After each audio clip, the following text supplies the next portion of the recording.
Buenas tardes a todos. Gracias por su presencia en esta jornada. Quería agradecer, antes de empezar, al Museo Arqueológico Nacional y a su director, Andrés Carretero, la invitación a participar en esta jornada dedicada a la escultura de tiempo de los Austrias. Quería también extender el agradecimiento a María Ángeles Granados Ortega, conservadora jefe del Departamento de Edad Moderna, y a Juan María Cruz Llávar, conservador del mismo departamento, quien hace un tiempo me propuso hablar de esta pieza que tienen en imagen, la maqueta del Alcázar de Madrid, atribuida, creo que con bastante criterio en los últimos tiempos, a Giovanni Battista Crescenzi. Es una pieza que se conserva en la segunda sala del Museo de Historia de Madrid como depósito de esta casa, del Museo Arqueológico Nacional. Es una pieza, si no única, diríamos excepcional, una de las pocas maquetas de arquitectura que han llegado a nuestros días. Bien es cierto que en la documentación de archivo, tanto de la Edad Moderna, tanto de las obras reales o fuera de las obras reales,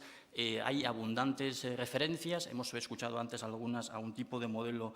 pues, muy habitual en la escultura. Digo que hay muchísimas noticias sobre la existencia de estos artefactos, de estos, elementos que sirven para la proyección de arquitectura. Por desgracia y por diferentes motivos han llegado pocas maquetas a nuestros días. La que tenemos en imagen, si se confirmara la hipótesis que planteo hoy, que no es una hipótesis mía, hace tiempo que desde el año 92 el profesor José Manuel Barbeito la atribuyó a Crescenzi y la situó en los años 30, en torno a 1630, quizás 1631. Si fuese cierta esta atribución y esta cronología, hablaríamos de una pieza de casi, o que va camino de los 400 años de antigüedad. Por diferentes motivos, estas maquetas, sobre todo las de arquitectura, creo yo que tienen un encaje bastante difícil en la historia constructiva de los edificios a los cuales hacen referencia. En este caso, la historia constructiva del Alcázar de los Austrias, del Alcázar de Madrid, edificio desaparecido, con lo cual es todavía más complicado explicar, lo haremos a través de las imágenes y siguiendo un poco el hilo documental, la historia de esta maqueta, como artefactos que nacieron para un punto muy determinado de la creación, ¿no?, de estos edificios, y que enseguida, una vez que avanzaba la ejecución de la obra, pues van perdiendo importancia para convertirse aquellas que han sobrevivido en verdaderos documentos históricos. Este es un poco el hilo conductor que quiero plantear en esta breve aportación basada en una pequeña microhistoria, ¿no?, casi un monográfico sobre el origen y el encaje que ha tenido, como decía antes, esta pieza en la historia constructiva del Alcázar, siempre muy controvertida, hace tiempo también atribuida a Juan Gómez de Mora, posiblemente sin el sentido, o por lo menos sin haberla ligado con la documentación abundante existente sobre la construcción de esta obra del Alcázar de Madrid. Si me permiten, voy a comenzar, y creo que es importante darle a la pieza en sí misma un origen documentado e intentar trazar cuál ha sido, ¿no?,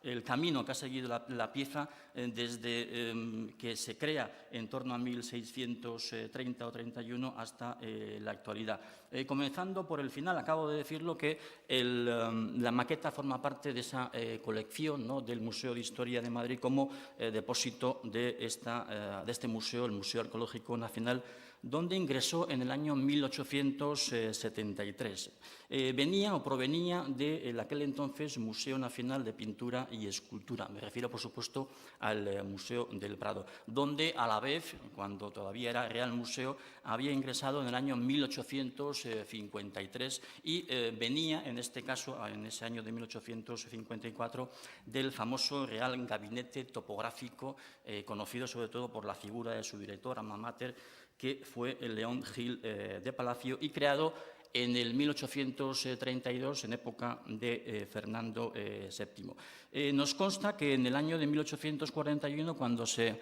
redacta un inventario, ¿no?, de las piezas que ilustraban este gabinete, formaba parte de la segunda sala del gabinete topográfico y compartía ubicación con un nutrido número de maquetas que habían caído o que se habían congregado en este tiempo en esas salas del gabinete topográfico. En aquel entonces el gabinete estaba ubicado en el edificio del Salón de Reinos del Buen Retiro, ¿no?, lo que hemos conocido hasta el año 2010 como el edificio del Museo del Ejército. En esta ubicación estuvo pues, apenas 9 años, ya que en el año 1841 en las 3 salas de la planta noble, ¿no?, de este edificio se instaló el Museo de Artillería, que andando el tiempo se reconvertiría en Museo del Ejército. Quizás en ese año, ante un posible movimiento, ¿no?, de esas piezas, desde la primera ubicación hasta el cercano Casón de Buen Retiro,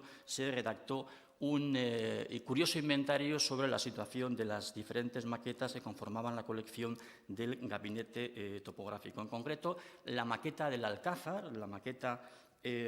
propiedad de este museo, estaba situada en la segunda sala junto a 2 grandes maquetas, también creo que muy conocidas, la maqueta de la ciudad de Madrid, hecha por el propio León Gil de Palacio, y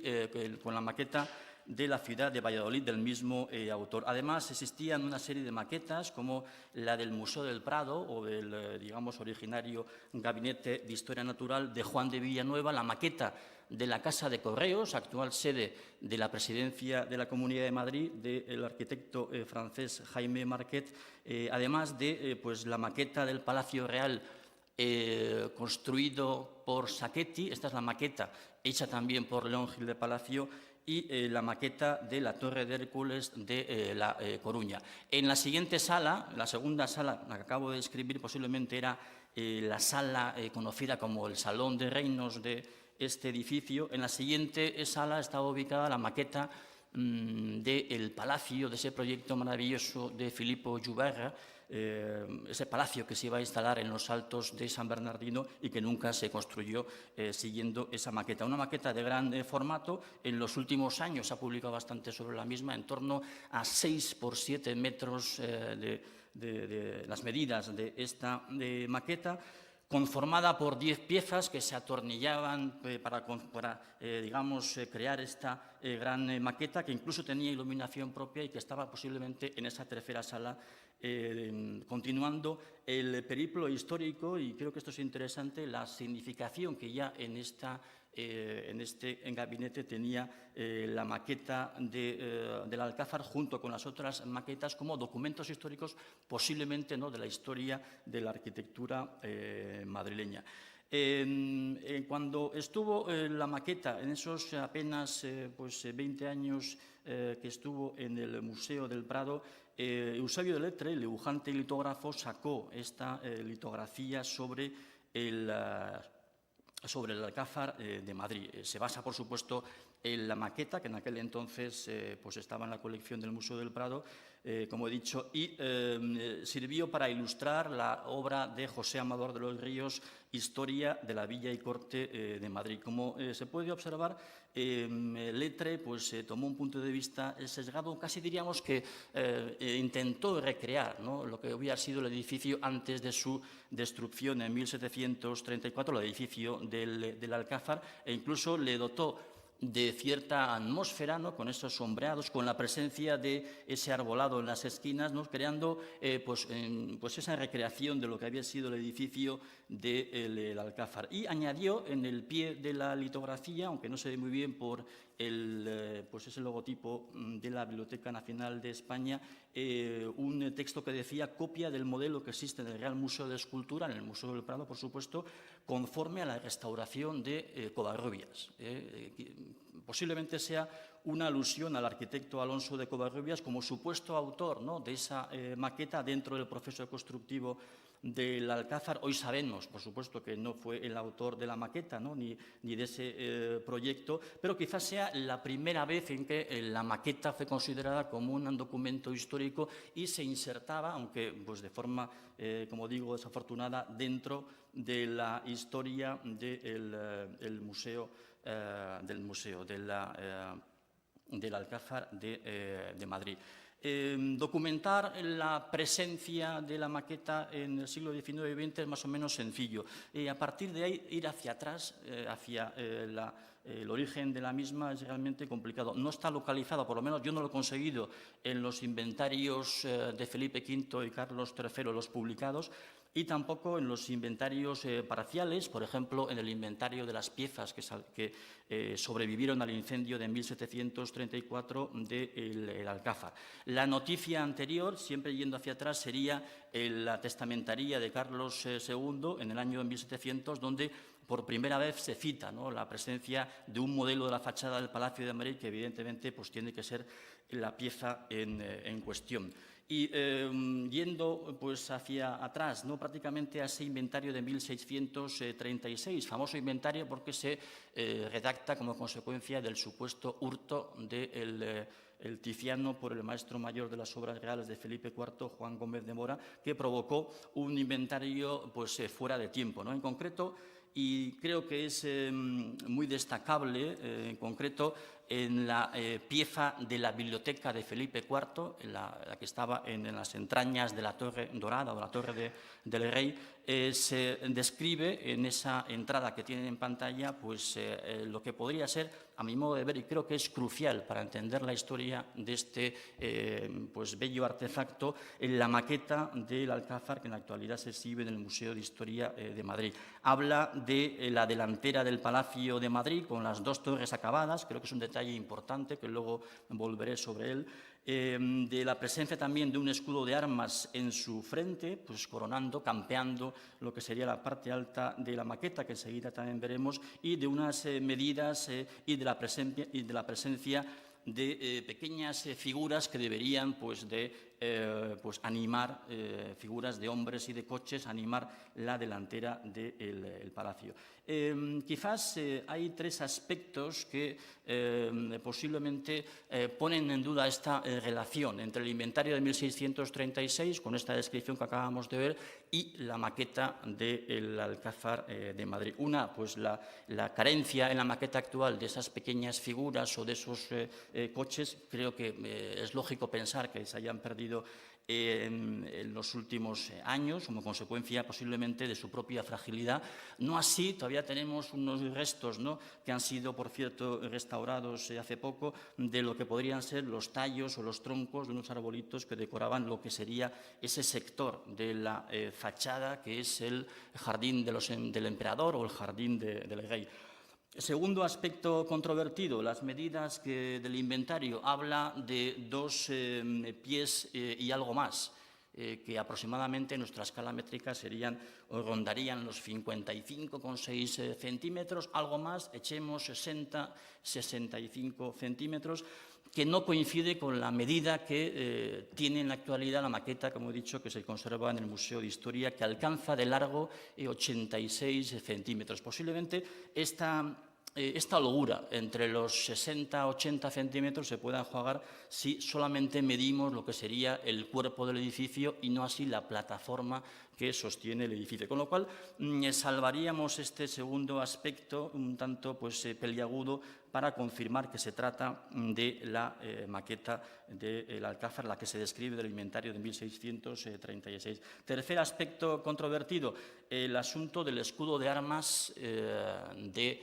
la maqueta. Y yo, pues no, quizás las nuevas generaciones no tenemos esa iniciativa que acaba de comentar el profesor José Manuel Cruz Valdovinos a la hora de pues, buscar estos detalles. No me he atrevido a levantar la urna ni a palpar, por supuesto, si ese escudo que está en la maqueta es realmente metálico o tiene un baño de pintura cubriendo el mismo, o simplemente, según lo que pienso, no se trata del escudo original que tenía la maqueta cuando se fabricó. Los detalles apuntan a eso, sobre todo que pues, el escudo no es un escudo de Felipe IV, nada tiene que ver con ese que ponemos en pantalla, que es el escudo que preside el famoso plano de Pedro Teixeira. Realmente lo que es el edificio del Alcázar tenía un estupendo escudo tallado por Antón de Riera, que nació dentro de un pregón, ¿no? Pues bastante polémico, creado o abierto en diciembre de 1621. En 1622, en el Alcázar, insisto, real, se colocó ese escudo. La iconografía, las imágenes del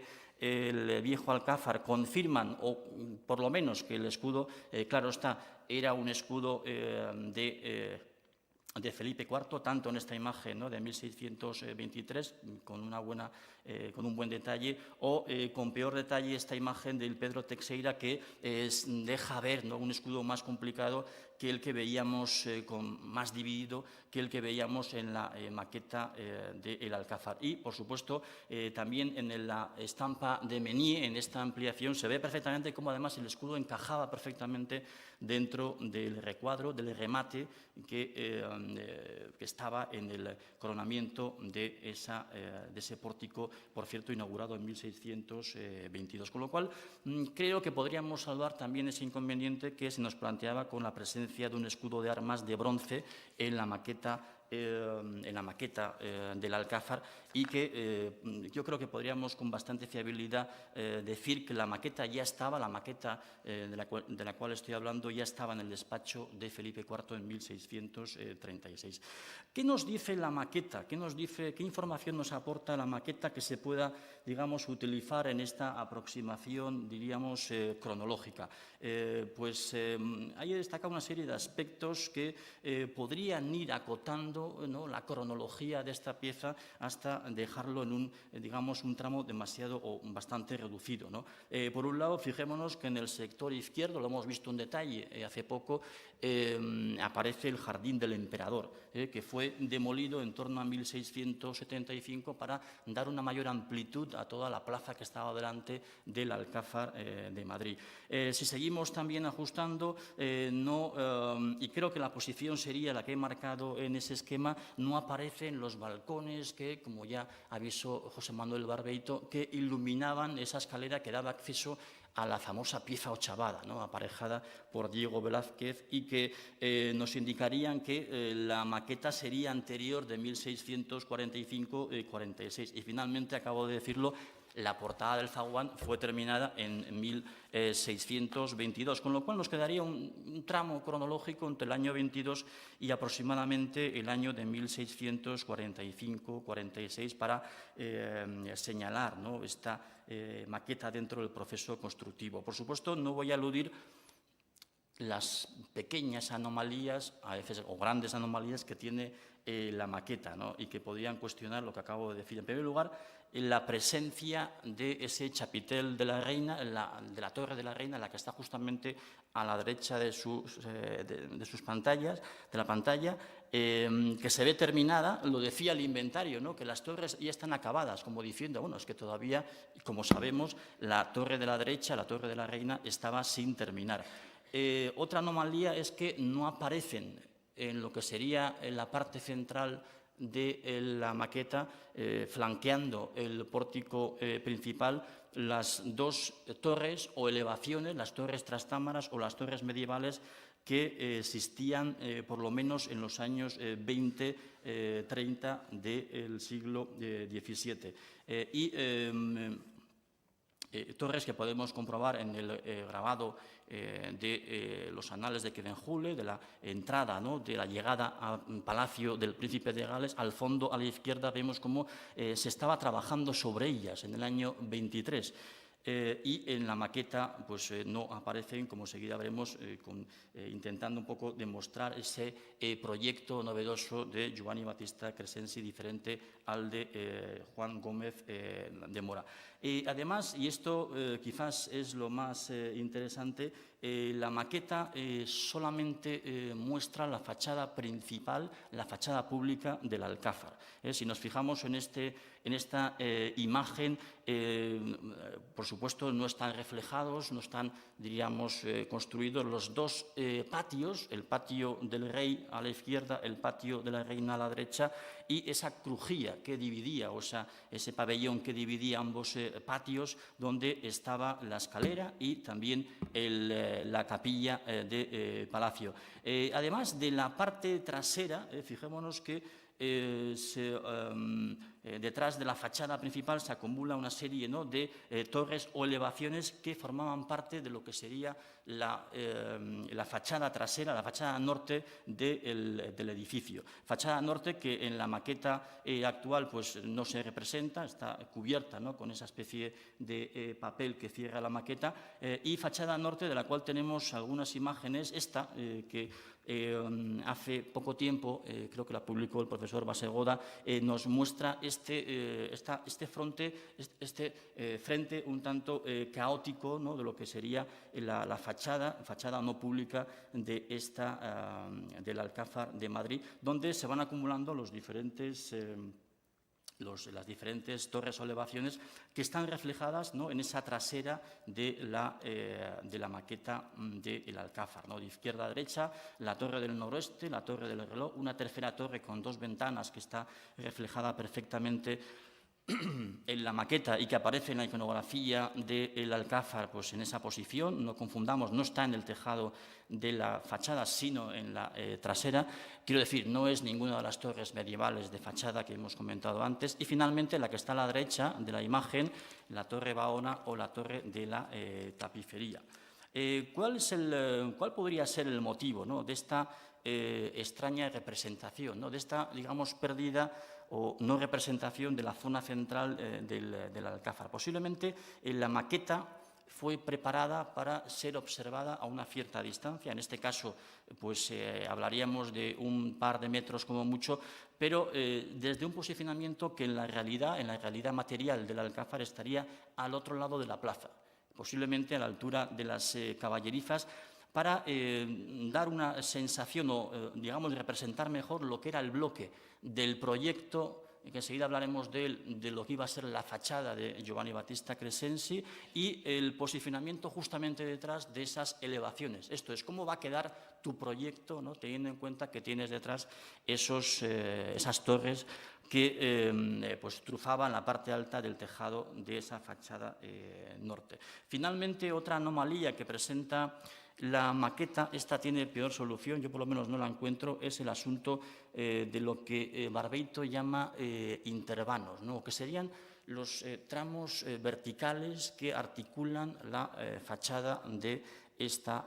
maqueta, entendidos, o mejor dicho, situados en los dos telones que estarían entre la torre dorada, la de la izquierda, el pórtico, y entre el pórtico y la torre de la reina, ¿no? En la figura, pues como he marcado ahí, tenemos hasta 10 intervanos a cada uno de los lados. Según lo que sabemos de la iconografía del Alcázar y también, por supuesto, de las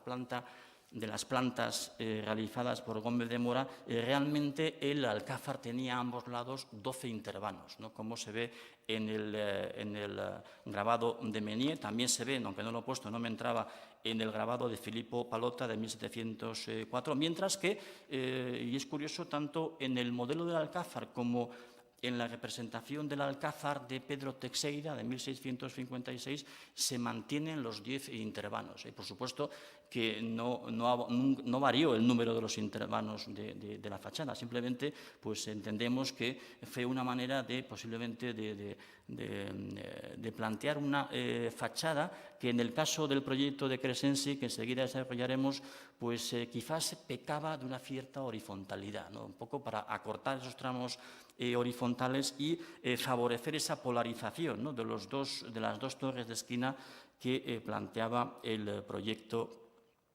de Giovanni Battista Crescenzi, ¿no? En los anales de Quivenjule tampoco puedo decir un motivo, pues son 12 y 16 intervanos los que se ven en la representación de ese y Alcázar. Esta maqueta, no sin dificultad, habría que situarla dentro de un proceso histórico con mucha documentación, pues perfectamente, creo yo, documentado, un tanto tortuoso de las diferentes opciones que se dieron para actualizar la imagen del Alcázar en tiempo de los Austrias. Esta imagen de los pasatiempos de Jan L'Hermite podría ser el punto inicial a una serie de reformas, a una serie de incluso titubeos a la hora de actualizar esa imagen ya en época durante la maestría mayor de Francisco de Mora, de su sobrino Juan Gómez de Mora y del arquitecto italiano Giovanni Battista Crescenzi. Todavía en esta imagen se ven, por supuesto, las dos torres masivas, ¿no?, que se situaban en el centro de la fachada de este Alcázar, todavía con un sentido profundamente medieval. Se ha construido ya al fondo, ¿no?, la famosa Torre Dorada con ese chapitel actualizado, ¿no?, ese chapitel, ese elemento tan, diríamos, aclásico, que se ha actualizado con esa serliana que coronaba esa especie de linterna en la parte superior, y se había construido ya uno de los corredores que unían la torre de la izquierda, la Torre Dorada, con la Torre del Bastimento, una especie de mirador que sería el que retoma en el proyecto de fachada del arquitecto mayor Francisco de Mora, según la reconstrucción del profesor José Manuel Barbeito, que duplica, por así decirlo, al otro lado, ¿no?, de la fachada, además de construir la nueva Torre de la Reina, que era, pues por así decirlo, un compromiso adquirido por el Ayuntamiento de Madrid para trasladar o volver la capitalidad de Valladolid a Madrid, con un costo, pues por cierto, muy elevado para las arcas del concejo. Este proyecto, quizás con pocas pretensiones, que buscaba la regularización de este frente, se basa en el mantenimiento de las dos torres centrales que hemos comentado. Y que justamente en la parte central tenían ese pórtico, si mal no recuerdo, de época de Alonso de Covarrubias. El fallecido Francisco de Mora y llegado a la maestría mayor de las obras su sobrino Juan Gómez de Mora, optará por plantear un nuevo proyecto, posiblemente con un carácter mucho más monumental, que partía de la misma premisa planteada por su tío, ¿no?, el mantenimiento de las dos torres trastámaras o medievales en el centro de la fachada. Consistía, diríamos a grandes rasgos, además de construir la torre de la esquina, la torre de la derecha, la Torre de la Reina, de extender un telón como si fuese una epidermis, ¿no?, de encapsular toda la fachada medieval, esconderla detrás de esos dos paramentos articulados en base a esos balcones y un ritmo de pilastras que se extendía también a todo el alzado de esas dos torres centrales. He excluido de la propuesta firmada por Barbeito la parte central, quizás sea la parte más controvertida, la del pórtico, que posiblemente sea obra, aunque no está perfectamente documentado, de Giovanni Battista Crescenzi, y que sería anterior al proyecto de la maqueta que estamos estudiando, en torno a 1618, ¿no?, la realización de este pórtico. Luego hablaré de él y de la utilización también de maquetas en ese proyecto. La propuesta de Gómez de Mora se comenzó a realizar. El mismo grabado que hemos visto antes de la entrada del príncipe de Gales al Alcázar de Madrid nos serviría para documentar el estado de las obras en 1623, como ven, bastante avanzadas, ¿no? Justamente a la izquierda del pórtico se ve esa grúa que estaba levantando material en el trabajo de regularización del frente de la Torre del Bastimento, y a la derecha, todavía sin, trabajar, la Torre Gemela, mientras que ya se ha extendido ese telón prácticamente hasta la Torre de la Reina, que, como he dicho antes, aparece con un tejadillo de prestado, un tejado a dos aguas, y no con el chapitel que se construyó en torno a 1675. La propuesta de Gómez de Mora, además, tuvo una segunda vida. El proyecto de Mora, aproximadamente en torno a 1623, diciembre de 23, se detiene. Por motivos que se nos escapan. Posiblemente, ahora lo comentaremos, el cambio en la organización de las obras reales provocó, aparte de la caída en desgracia del arquitecto conquense, provocó un cambio de proyecto. Lo que vemos en la parte baja del famoso plano de Madrid, llamémosle Mancelli o de Witt, no entramos en ese debate sobre la autoría, posiblemente sea de Mancelli y no sea de esa fecha del 57, lo que está representando en todo caso es el Madrid de en torno a 1621-22 y el Alcázar, diríamos, imaginado. El Alcázar, según ese proyecto de Juan Gómez de Mora, que en el año 23 había detenido. El autor, ¿no?, del dibujo sobre el cual se basa el grabado, por supuesto, tuvo acceso al proyecto de Juan Gómez de Mora y quiso plantear una cara, digamos, o una fachada del edificio totalmente terminado, ya que, al fin y al cabo, era un edificio pagado en buena parte por, digamos, el concejo madrileño, quien sería, ¿no?, el supuesto pagano también de esa estampa abierta por Mancelli, que posiblemente sea la que tenemos en pantalla, ¿no?, el detalle que tenemos en pantalla. ¿Cuál es la principal diferencia entre lo que hemos intentado documentar, ¿no?, ese proyecto o esa sucesión de proyectos de la fachada de los Mora y lo que nos está reflejando la maqueta del Alcázar? Pues, como he comentado antes, la inexistencia de esos dos elementos que quizás distorsionaban esa idea del maestro mayor, Juan Gómez de Mora, de reforzar la parte central de la fachada del Alcázar. Los acontecimientos que se iban a seguir en lo que sería la dirección de las obras reales, quizás favorecido, pues por supuesto, ¿no?, por la llegada de Felipe IV y sobre todo por el valimiento de don Gaspar de Guzmán, el conde duque de Olivares, que iba a provocar un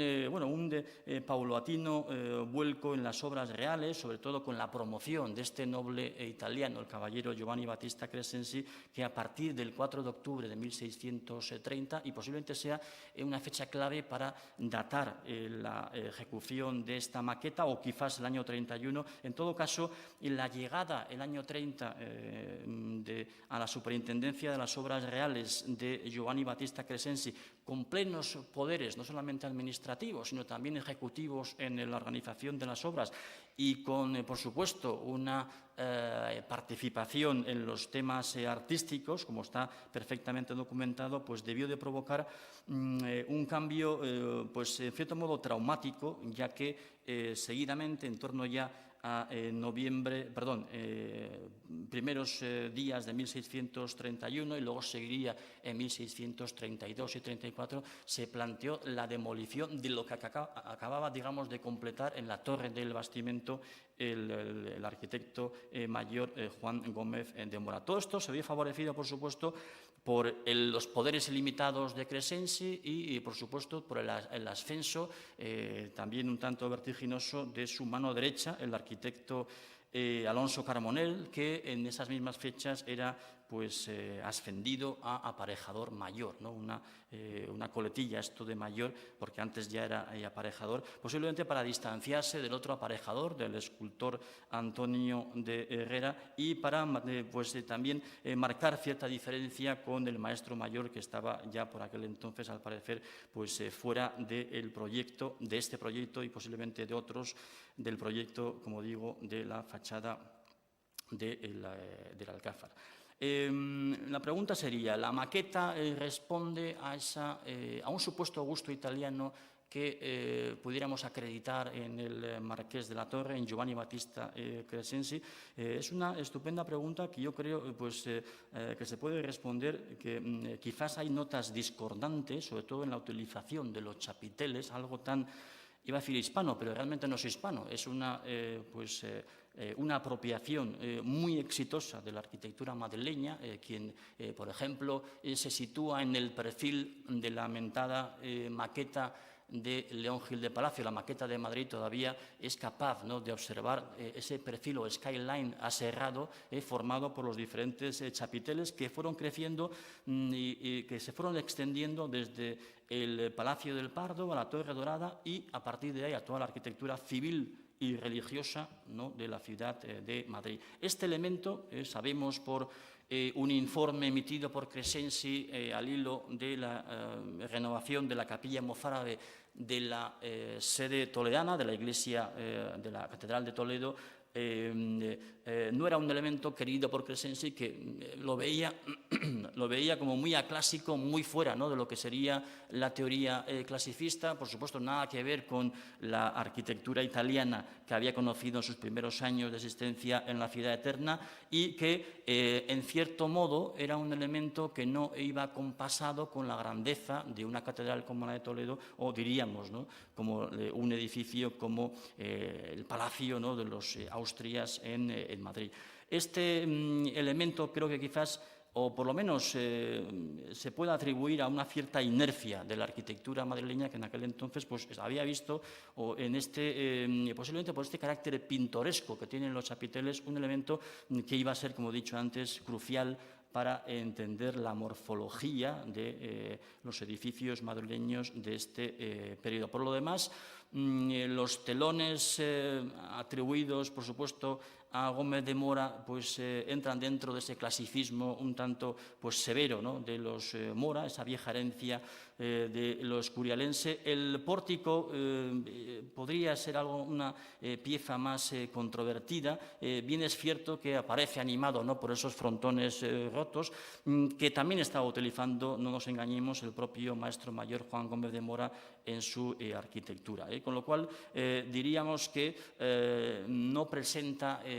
tantas novedades y menos venidas de Italia. Se me olvidaba decir además que los palacios italianos no tienen esta polarización, ¿no?, en torno a la creación de torres de esquina como la que presenta el Alcázar, y que por supuesto viene de otros sitios reales como el Palacio del Pardo, que también tenían marcados los esquinazos con esta suerte de elevaciones torreadas. En esta situación, y ya voy terminando, pues habría que centrar la figura de Crescenzi, arquitecto, como autor, ¿no?, de esa maqueta del Alcázar, y quizás buscar en la propia trayectoria de este controvertido personaje, pues para algunos como un servidor, pues un verdadero, digamos, ejecutor artístico, bien sea arquitectónico, quizás en un sentido muy diferente al que otros arquitectos de la época, el propio Gómez de Mora o el propio Alonso Carbonell, entendían la arquitectura, ¿no? El título de la charla, Idea y Proyecto, creo que hacen honor a este sentido por la arquitectura un tanto separado, ¿no?, de lo ejecutivo, en donde la idea trasladada al plano o a la maqueta, en este caso, pues reflejan el quehacer de este tipo de, especulación arquitectónica. Del personaje, del cual tampoco me voy a detener en detalle, decir que su paso por las obras reales posiblemente fue llamado para terminar este espacio tan característico del Escorial, el famoso Panteón. También otra obra muy controvertida porque están mezclados, trabajando juntos y, por supuesto, no muy bien avenidos Juan Gómez de Mora y Giovanni Battista Crescenzi.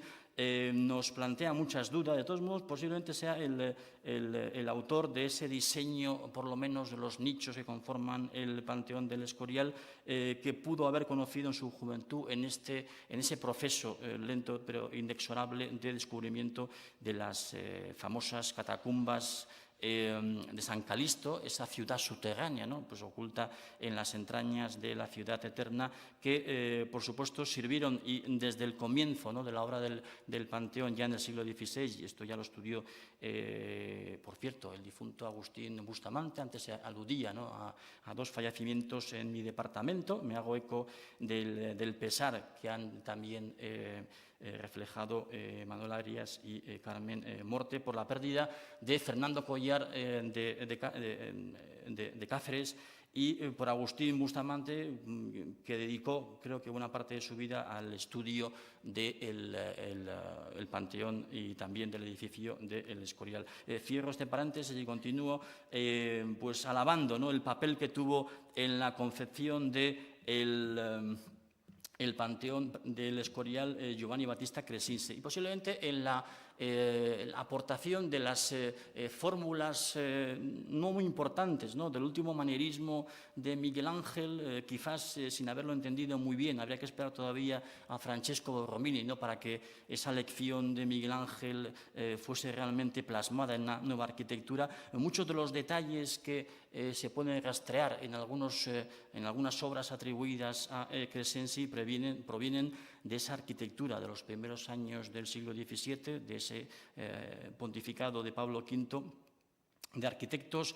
del entorno de la familia Crescenzi, como Flaminio Poncio, que dejaron obras que se pueden rastrear también en el origen de algunos apartados, ¿no?, como de esta portada del Panteón del Escorial. Volviendo a la maqueta, ¿qué tipo, digamos, de función le quiso dar Crescenzi a la maqueta? En los últimos estudios, por cierto, muy numerosos sobre esta suerte de artefactos, sobre las maquetas y sobre el significado que tienen en la historia de la arquitectura, se suele hablar de tres tipologías básicas, ¿no? Estas maquetas de uso, diríamos, personal, de uso propio, que muy en la idea lanzada por Leon Battista Alberti sirven, ¿no?, pues para ir moldeando al artista una determinada idea, y que podrían estar en la línea, ¿no?, de este ejemplo que traemos a colación, pues descubierto de forma fortuita, hará cosa de 4 o 5 años, en lo que iba a ser la ampliación del museo, y lo que ha sido ya inaugurada, la ampliación del Museo de la Ópera del Duomo, ¿no?, donde se detectó la presencia en la cota del suelo de una estructura, de un hueco que se creyó era el famoso modelo experimental de Filippo Brunelleschi a pequeña escala, ese ensayo de lo que iba a ser la spina pesi, ¿no?, o esa disposición cruzada de los ladrillos, de los mattoni, tomada, por supuesto, ¿no?, de la experiencia romana, que la pudo haber practicado a pequeña escala para ver cómo iba a quedar luego ya en la obra definitiva de su famosa cúpula de Santa María de las Flores. Pero, y con esto acabo ya, el modelo de Crescenzi sin duda es este modelo, en cierto modo, descriptivo, ¿no? Maquetas para ser mostradas al comitente. Antes aludía a esa atribución del pórtico del Alcázar a Crescenzi. Bien, en esos años se están moviendo un par de maquetas, una ofreciendo una solución con soporte columnado y otra ofreciendo una solución de soporte apilastrado para ese pórtico. Está documentada en las obras de Felipe IV en torno a 1618. Por supuesto, no quiero decir que el uso de las maquetas sea un uso exclusivamente de la arquitectura italiana. Tenemos cantidad de ejemplos en el caso español y también incluso de estos usos, ¿no?, de este uso discriminatorio de ofrecer una elección al comitente. Creo que el cuadro que tenemos aquí, aunque es una recreación, pues recrea con mucha claridad lo que sería ese momento en el que pues, el arquitecto, el creador, está planteando esa idea en un objeto tridimensional, mucho más fácil de entender la idea que en un plano o en una traza, ¿no?, para un personaje como Paolo IV, que al parecer está en ese proceso, entre comillas, de negociación, ¿no?, quizás de modificación incluso de ese proyecto que se ve planteado en esa maqueta de la iglesia de San Pedro. Este puede ser un poco el sentido que tuvo la maqueta del Alcázar, y quizás, ¿no?, el hecho de que se conservara en las habitaciones privadas de Felipe IV, en la biblioteca, ¿no? en esa parte tan, digamos, particular, en el año 1636, en cierto modo respondería, ¿no?, a tener delante lo que iba a ser el futuro, ¿no?, de esa cara vista, ¿no?, de la monarquía hispánica, que era la fachada del Alcázar, la fachada del Palacio de Felipe IV. Muchas gracias.